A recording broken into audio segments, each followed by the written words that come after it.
안녕하세요, 마스터 최입니다. 오늘 장인 비법서는 푸시업이고요. 정말 많은 분들이 이미 하고 있지만 막상 제대로 배우기에는 시간이 좀 아깝다고 생각할 수도 있는 이 푸시업에 대해서 좀 디테일하게 알아보려고 합니다.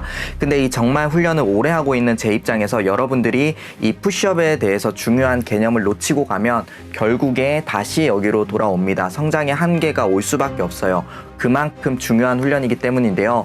그래서 이제 준비했습니다. 여러분들은 저보다 덜 고생하고 더 빨리 성장하길 원하는 마음으로 푸시업에 대해서 공통적으로 하는 실수들과 그 실수를 하게 될 때는 마인드상 이걸 중요하게 생각하지 않는 어떤 개념이 잡혀있기 때문이거든요. 그걸 수정하는 시간을 가져보도록 하겠습니다. 가시죠.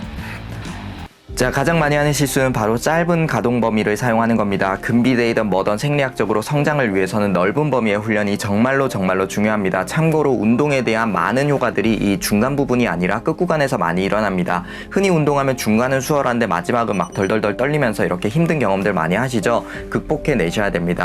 모든 구간에서 저처럼 자유롭게 내 몸을 컨트롤하고 싶은 사람들은요, 짧은 가동 범위 훈련을 멈추시고 넓게 훈련을 하셔야 돼요. 쉬운 구간만 반복해서 횟수를 채우지 말고요, 넓은 범위로 나아가셔야 돼요. 네, 여러분들이 이렇게 짧은 범위의 운동들을 하게 되면 기능적으로 전환되는데 되게 힘들어요. 왜냐면 우리가 움직이고 놀 때는 훨씬 더 넓은 범위가 당연히 이점으로 다가오는데, 운동을 할 때 이미 짧은 범위만 움직일 수 있도록 내가 적응을 해버렸어. 그러면 그 손실에 대한 피부로 느낄 수 있는 게 이제 운동을 못하게 되는 거거든요. 자신이 하고 있는 기초 훈련들에서 구간들을 다 누락하다 보니까 그거의 총합이 여러분들이 움직일 수 있는 총 능력입니다. 따라서 여러분이 기초 훈련을 할 때부터 이 개념이 확실하게 잡혀 있으셔야 됩니다. 그리고 두 번째는 이 목 포지션에 대해서 이야기할 건데, 사실은 이게 뭐 1-2라고 할 수 있어요. 짧은 가동 범위 때문에 이 목을 체크해 드리는 거거든요. 보통 초보자들은 이렇게 자연스럽게 목이 거북이 목처럼 나와서 개수를 한두 개씩 카운팅을 더 하게 되는데요.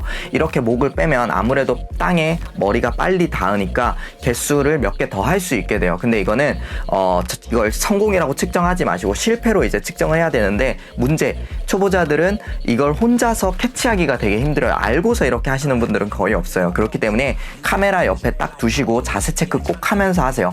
보통 우리 카메라 누구나 가지고 있기 때문에 우습게 생각하는데 20년 전만 하더라도 이 카메라 비디오 판독 되게 비싼 장비였습니다. 그래서 여러분들 이거 모두 활용하시고 유튜버가 아니셔도 여러분 운동 자세 꼭 찍어보면서 운동하시길 추천드립니다.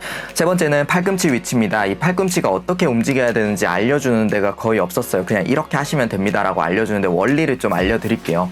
보세요. 우리 몸은 이렇게 생겼어요. 양쪽으로 갈 수 있는 데는 사실 생각보다 되게 짧고요, 아래쪽으로 갈 수 있는 범위는 훨씬 넓습니다. 그래서 팔이 이쪽으로 움직이게 되면 푸시업에서 여기 이상 가면 다치는 거예요. 그리고 아래쪽으로 움직이게 되면 내가 실수로 힘이 다 빠져도 넘어져도 별일 없을 수 있는 거예요. 그렇기 때문에 우리 인체는 이렇게 생겼기 때문에 공통적인 훈련은 이렇게 팔꿈치가 안쪽으로 오도록 구성이 돼야 되고요, 특별한 목적을 가진 훈련이 이렇게 바깥쪽으로 가야 됩니다. 해서 많은 분들이 이걸 듣고 나서 혹시나 이렇게 오해할까봐 얘기 드리는 건데, 팔꿈치 바깥쪽으로 가면 나쁜 거, 안쪽으로 가면 좋은 거, 이런 게 아니에요.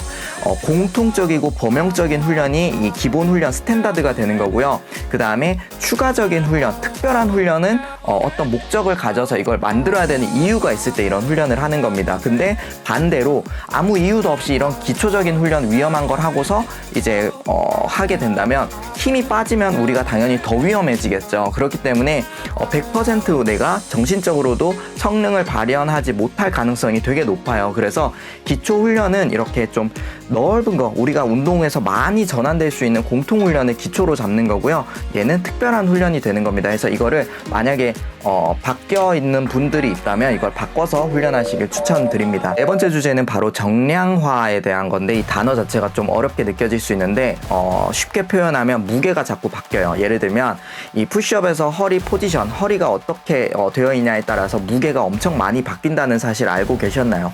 그래서 여러분들이 사실 초기에 자세를 어떻게 잡냐에 따라서 푸시업을 몇 개 할 수 있는지 생각보다 많이 차이나요. 심지어 저는 허리를 쳐트리면 100개 이상 할 수 있고요, 허리를 말면 10개 정도 할 수 있어요. 그 말은 이 두 자세의 무게가 다르다는 뜻이에요. 그래서 여러분들이 덤벨을 드는데 아무 무게나 들고 훈련하지 않을 거잖아요. 맨몸 운동에서도 마찬가지예요. 마찬가지입니다. 이 정량화가 안 되면 성장을 제대로 이끌어낼 수가 없어요. 그래서 이 정량화를 잘 하게 만들기 위해서 이 할로바디라는 몸통 포지션 자체를 연습을 합니다. 내려갈 때와 올라갈 때를 똑같이 만들라는 얘기인데요. 내려갈 때 이렇게 제대로 내려갔다가 올라올 때 가볍게 해서 올라오게 되면 항상 무게가 바뀌면서 그날 컨디션 따라서 할 수 있는 만큼만 훈련을 하게 됩니다.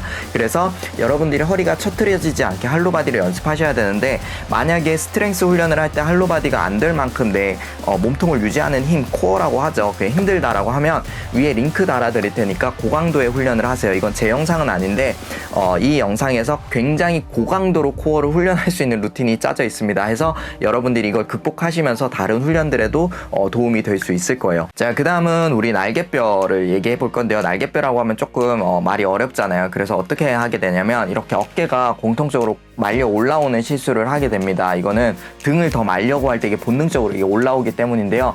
이건 착시 현상이고 어깨는 항상 내려주고 등을 말아주셔야 돼요. 내려주고 등을 말아주고, 아셨죠? 그래서 푸시업 할 때 이렇게 말려서 올라오지 않아야 되는 이유는요.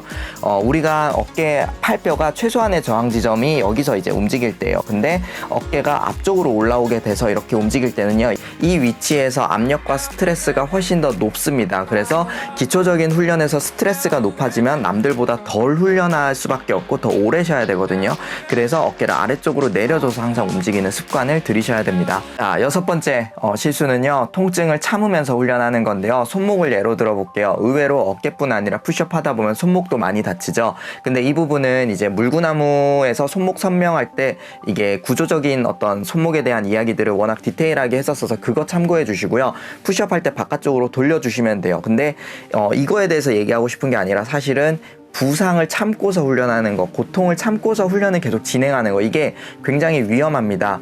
여러분들이 보통 아프게 되면 이거 보호대라고 하죠. 보호대라던가 파스라던가 부항 이런 걸 하면서 이걸 참고서 어떻게 훈련할지 계속 궁리하시거든요. 근데 여러분들이 이걸 해결하기 이전에 배워야 될 거는요. 지금 여러분들 손목이 좀 무리가 오는 것 같은데 라고 느꼈을 때 초반에 배워야 될 게 뭐냐면 내가 이걸 어떻게 휴식을 해야 이게 잘 회복될까를 고민하는 법을 배워야 돼요. 지금 이 시기에 이걸 놓치고 가게 되면 어깨에서 또 생기고 팔꿈치에서 또 오고 무릎에서 또 오고 이 일은 계속 반복됩니다. 그렇기 때문에 이 손목에 뭘 감고 이런 보호대하고 이런 게 중요한 게 아니라 어떻게 손목이 쉴 수 있을 것인가에 대한 고민을 시작해야 되는 시기인 거예요.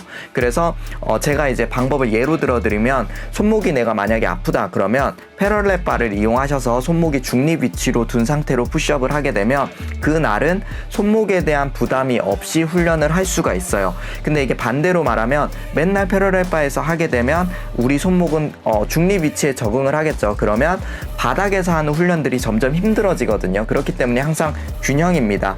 컨디션이 좋을 때 항상 바닥에서 하시고, 안 좋을 때는 패럴렛 바로 미리 올라오세요. 이거 아프고 나서 치료한다는 입장에서 올라오시면 늦어요. 항상 미리 올라왔다가 다시 또 내려갔다, 이걸 반복해서 조절해 나가면서 나가는 겁니다. 그렇게 되면 우리 손목은 그거에 대한 적응을 하게 되고 몸의 온 파트가 함께 성장을 해야 됩니다. 이해되시죠? 손목 놔두고 칭칭 감아서 어떤 도구에 의존해 놓고 나면 나중에 이거 못 풉니다. 그래서 이거에 대한 좋은 영상도 제가 더보기란에 링크 달아드릴 테니까 같이 참고해 주세요. 자, 푸시업에서 정말 많이 하는 실수입니다. 바로 개수만 늘리는 거예요. 푸시업을 해서 우리가 더 강해지고 싶다는 마음에 처음엔 10개 하고요. 그 다음 15개, 20개, 100개, 1000개 이렇게 머릿속에 청사진이 그려져 있다면 여러분이 더 높은 무게를 드는 거에는 한계가 딱 생깁니다.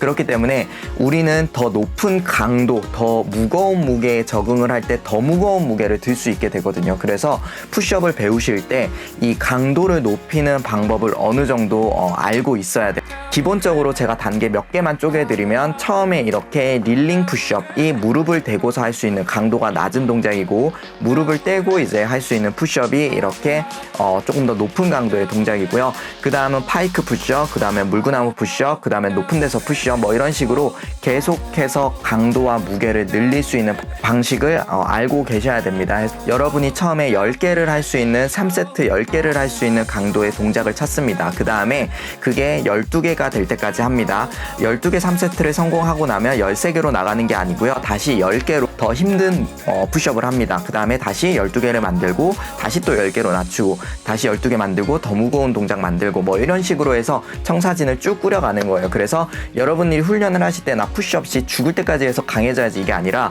푸시업이 되고 나면 다음 목표, 다음 목표, 다음 목표 이렇게 해서 더 무거운 무게로 계속 나아가셔야 우리 몸도 그 필요에 의해서 적응을 합니다. 그래서 요 정도 청사진을 머릿속에 가지고 계시면 여러분이 훈련하실 때 큰 도움이 되실 거예요.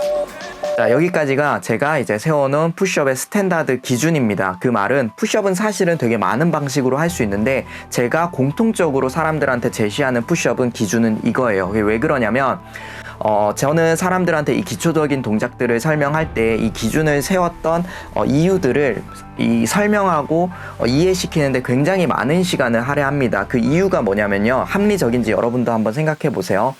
푸시업에서 만약에 오늘 배웠던 짧은 가동 범위를 쓰면 안 된다는 사실을 이해한 사람이 물구나무 푸시업 할 때 갑자기 짧은 범위 사용할까요? 그렇지 않죠. 결국에는 원리는 똑같아요. 그렇기 때문에 스타트 지점에서 이 개념들을 하나씩 쌓아 나가야 나중에 고등 기술로 넘어갔을 때도 이게 다 합쳐져서 더 높은 개념을 쉽게 배울 수가 있어요. 그렇기 때문에 여러분들이 이 개념 생략하지 않고 나가는 게 결국에는 여러분들 한계점 높이기 위함이지 이 푸시업 누가 예쁘게 하냐 경영대회가 아니거든요. 이렇게 해서 우리가 이렇게 해야 되는 이유들을 사람들한테 교육하는 거에 되게 많은 시간을 들이게 되는데요. 이번 영상으로 이런 정신이 좀 공유되었으면 좋겠습니다. 자, 이번 비법서도 도움되셨다면 좋아요와 구독 잊지 마시고요. 알림 설정으로 다음 비법서도 놓치지 말고 꼭 시청하세요. 저는 여러분의 성장에 지름길을 터드릴 마스터 최하늘이었습니다. 감사합니다.